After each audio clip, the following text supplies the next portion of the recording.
All right. Evening, y'all. Chief Prepper here. I wanted to talk about some stuff. Uh, I don't. I watch the regular news, but I normally really watch it for the weather prediction because it's not a fucking. They're not right very often. Sometimes I watch the regular portion of the news, which is the 15 to 18 minutes prior to the weather, but I'm not seeing the issues in the Red Sea being talked about in the regular news,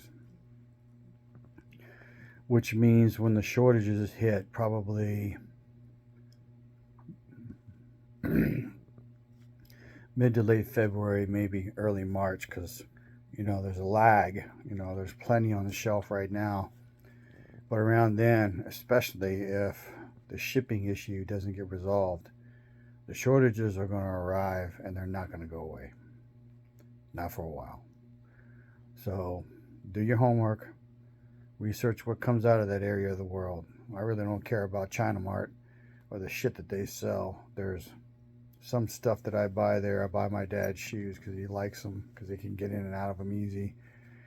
There's a sun tea jug, a glass jug that I don't put out in the sun, but it's got a spigot on it. So what I do is I make my tea and then I pour it into the jug. That's about all I buy there. Okay. So if you don't know, I'm telling you, shortages are inbound. But research what comes out of that part of the world and then make appropriate decisions. All right. So, talked to a friend of mine, John at Prepper Nation, mentioned it. And the month of December or November, the U.S. had its highest oil producing month ever, 13.2 million barrels. So, Biden administration is not talking about that, and neither is the news. You can find the news article if you look hard enough for it. So much for going green, right?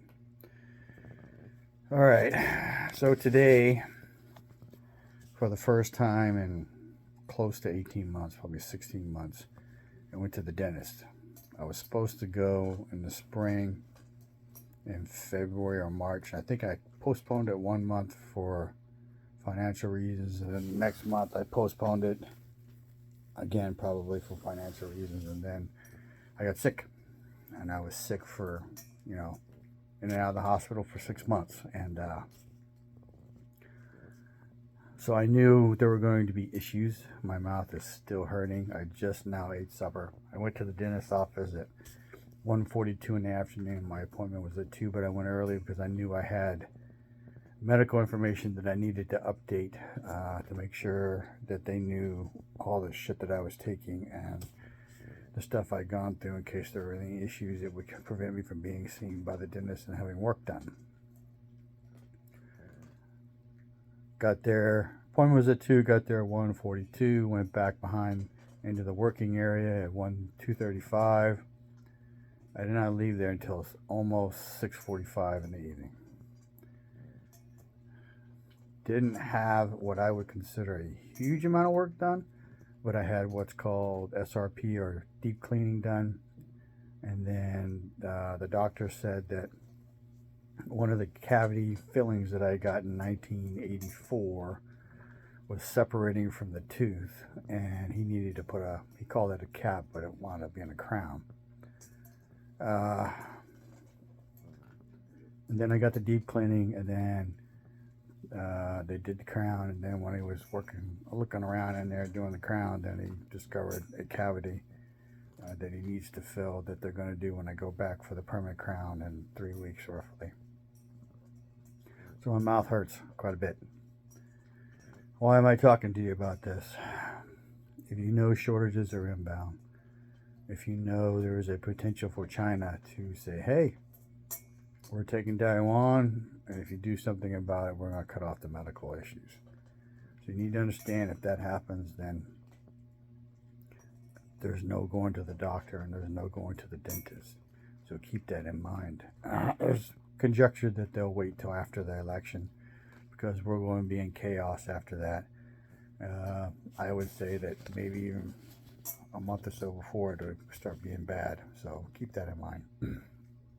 Having said that, if you have something, I would have gone sooner, but I kept coming out of the hospital, making it through recovery, then having to go back in the hospital, making it through recovery, then have to go back in the hospital, and the last recovery was rather long. So don't wait. I mean, right now I'm at risk if shit hits the fan in the next, well, before I get my permanent crown, and I have a cap in my mouth that is temporary that has the potential to pop out. And then I'll have an exposed fucking innards of a tooth that I won't be able to live with probably. Well, I'll be in excruciating pain. Medical, talked a little bit about this. The medicines are a big deal. Right now with the VA, I'm sitting pretty, but I am seriously considering investing in Jace Medical if they have the medicine that I need and spending the money for a year's worth just to have on hand. You know, prepping is all about getting to the other side. So remember that. Material wise, you need to be spending your money on durable goods. And me and the hired help are working pretty hard on the back porch. I will do a video of the progress once I do this next stage, which will basically leave putting in the permanent upper roof. I call it the upper roof, but the stuff that the sheet metal is going to sit on. Putting in the put the one set of boards in, which will run one way, and then the cross boards with the sheet metal will sit on top of. So that's like a couple steps before the end, because once I get the sheet metal on, then that basically means that I have to finish the one door, which I still don't know how I'm going to do. So it's going to be a challenge. So my dreams and aspirations are to leave Texas. I do believe Texas will go blue probably in less than 5 years. We have had so many fucking people moving here from California and New York that I don't see any other thing happening. Most of the big cities are Democrat and blue, and then rural Texas is still red. So your durable things need to be things that you know could be hard to come by. Shoes, boots, outerwear, underwear, socks, and t-shirts, clothing, work gloves, bullets, things that use the bullets. All right. So the next comment is going to be something that everybody on prepping has talked about. Fire. Can you make a fire without a lighter or without, like I cheat all the time and use fire starter stuff, either lighter fluid for charcoal, or I have these little wax infused pieces of wood that are actually called fire starter. You light those, put it in the bottom of whatever you're starting, and it starts up within 5 minutes, as long as you stack the wood right. Can you make fire? Can you stoke it? When I say stoke it, fires die down if you're not paying attention, and then you need to get them going again. Can you bring it back like from an ember? You know how to feed it so that you don't stack so much wood on it or whatever you're burning that you smother it. Speaking of wood, do you have firewood? Can you split firewood? Do you have axes? Do you have what I call old school wedges that you use with sledgehammers and 2-pound and 5-pound sledges to drive into the wood stump and split it? I have a manual log splitter that I use for the first time in almost 10 years. Last night, I had aspirations of doing it tonight, but my mouth hurts, and I'm pretty sure if I get my blood pumping doing the work, then my mouth will start throbbing, so that's going to wait. might want to look for one. If you're interested, I'll do a short video of it again. I showed it a while back, but it didn't have the handles in it that it has now. Really simple to use, and it's really great because I don't need no gas. All right, next week, speaking of durable goods, I hope to invest in two pairs of boots, another pair of high tops that I round out my shoes for probably close to 2 years, the ones I wear all the time. And then I want to get some Teva sandals. So I'm going to go to Bass Pro or Cabela's, whichever you want to call it. It's the same store now. And we have one here in San Antonio, and I have points, and I plan to use those points for Teva sandals if they have them. And probably not any boots, but probably the rest will be used for bullets. So if they have what I want, if they don't, maybe shotgun shells, something. So I did acquire another bang stick. It is a upgraded version to the gun my wife has, so her magazines will fit the gun I bought, and I will be looking to get a set of night sights for it. I have a sight pusher so I can change those out myself. I may be going to buy another bang stick Saturday. I told the guy I would take the gun, but I'm waffling on changing my mind, but we'll see what happens. It's not too expensive. It's under $400.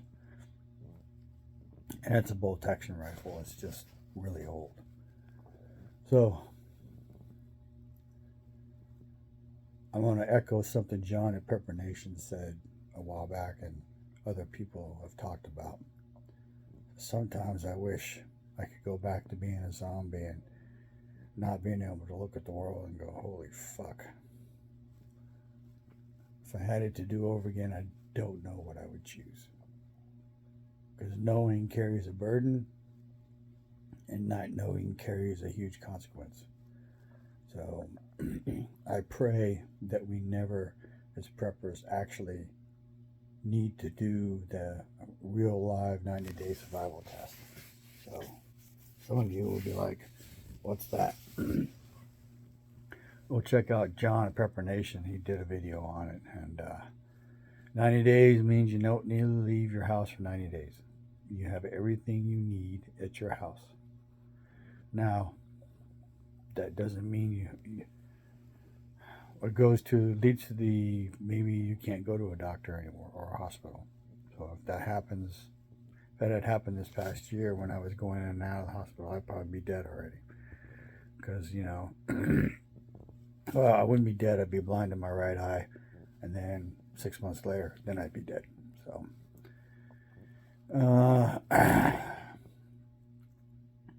it would keep your ear to the ground. That thing going around China that's affecting kids. At least one prepper channel has talked about